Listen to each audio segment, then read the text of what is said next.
Ladies and gentlemen, welcome back to another video going over some Pokemon Scarlet and Violet news.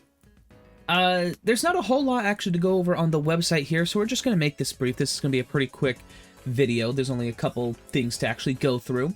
First one is the Giraffe evolution. I still don't know how to pronounce it, and I have not watched the video since I last recorded my previous one. But we have Giraffe evolution here. It's called the long neck Pokemon, pretty standard. 10 feet tall, did not look 10 feet tall in the trailer, but that's okay. It appears to have two new abilities too, Cudchew and Armor Tail. So I hope they go into detail a little later. Yes, they do. Okay, perfect.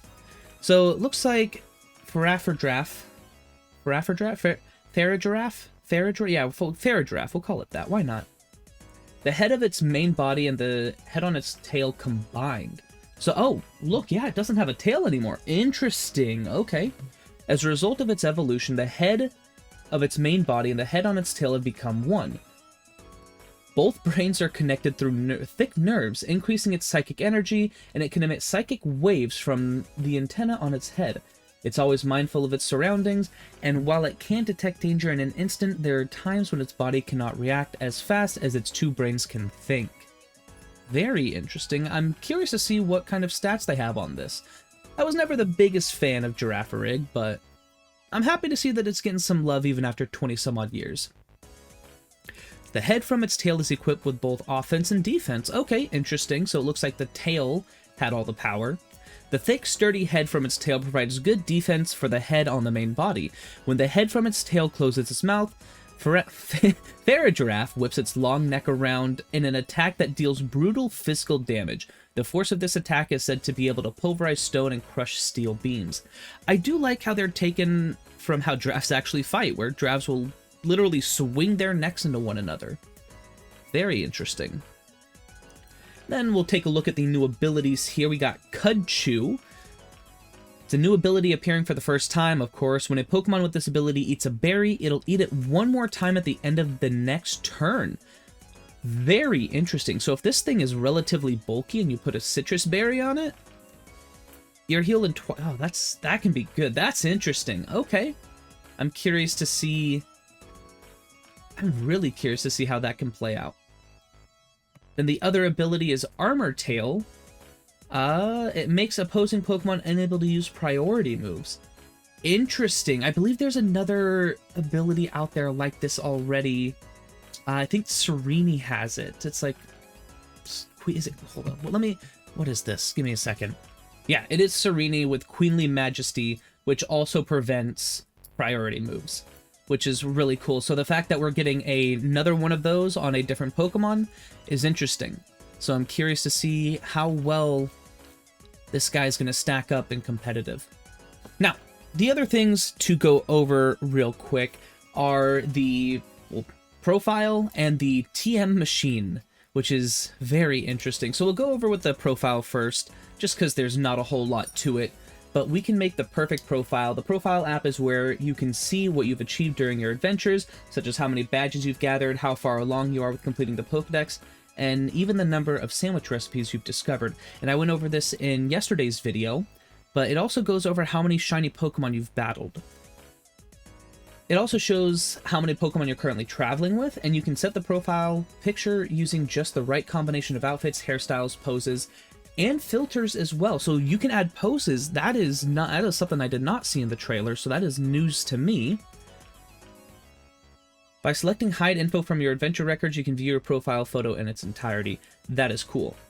So there's going to be so many different... I am really excited to see all the unique combinations that people come up with for different hairstyles, outfits, the poses, whatever filters they add in there, where in the world they're taking their photos. I'm all for it. I am here for it. And last but not least, the final thing on today's list is just going over the TM machine, the technical machine. Very interesting. I think this is actually a really cool thing. It's a handy device that can actually create the TMs. So the technical machine, or TM for short, is a tool that allows Pokemon to learn new moves. I think everyone who's played Pokemon before knows that. In these titles, there's a piece of equipment installed at every Pokemon Center called the TM machine, which allows trainers to make their own TMs. Now, here's a fun fact, because I know in the newer Pokemon games, TMs have been unbreakable, and then in Sword and Shield, I believe they were called TRs that were breakable. So what I'm assuming is happening here is they're bringing back the breakable TMs, so they're one-time use only, but you can go back as long as you have materials and keep creating the TMs that you need, which is a good compromise, because sometimes it was, too easy, you have all the TMs, boom, you don't have to explore anymore. But with this, it just gives more incentive to continue to explore even after you've beat the game, if you want to try out new Pokemon, or try out new moves, new teams, things like that. This just incentivizes exploring, so you can get the TMs that you want, and I think that's something that's very healthy for the game. But yeah, there's a piece of equipment installed at every... Oh, did we go over that? Yeah, you can make your own TMs, whatever. We went over that, sure. It's so cool. So that's what that green bit was. Okay. TMs can be made using League Points, or LP for short, and materials dropped by wild Pokemon after battle. Perfect. That is what I assumed it was when I went over it in the initial video as well as in yesterday's video. And then LP can be obtained as you advance the story or by trading in materials from Pokemon. That was a question that has been answered as well. That was one question. It's like, how do you get League Points? I figured possibly by beating the gyms, and then maybe just fighting the Elite Four at the end of the game, but you can also trade in Pokemon materials, which is nice to know. Again, just more incentive to go out and explore, fight different Pokemon, and just continue to play the game even after you beat the main story. You can find moves that you want your Pokemon to learn at the TM machine and try making your own TM. The selection of TMs available for you to make grows as you continue your adventure. Very interesting. Okay. A single TM can only be used once. Okay, so that's what I was assuming they're bringing back. But if you have enough LP and the right materials from Pokemon, you can make as many as you like using the TM machine. So I was spot on with that. I was spot on. Think carefully about what moves you want to have your Pokemon learn to expand your strategic arsenal. Yeah, I mean, that's it. So it looks like just from here, I see Rest. There's... what is that? Maybe Smelling Salt in the bottom right? Tailwind maybe in the bottom left? I'm not good with move animations. I tend to have those off while I'm playing. But there seem to be a lot of TMs coming in, at least a minimum of 130 of them. It looks like maybe. Is that what that number means? I don't know. But that's going to be a lot of TMs that we're able to craft. But yeah, that does it for this video. There's not a whole lot more on the website that was new. Just the Pokemon and those 2 articles, kind of giving some more information on the new things being introduced. Again, the game's arriving November 18th, just a little over a month away.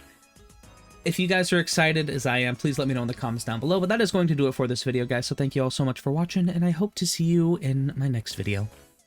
Bye!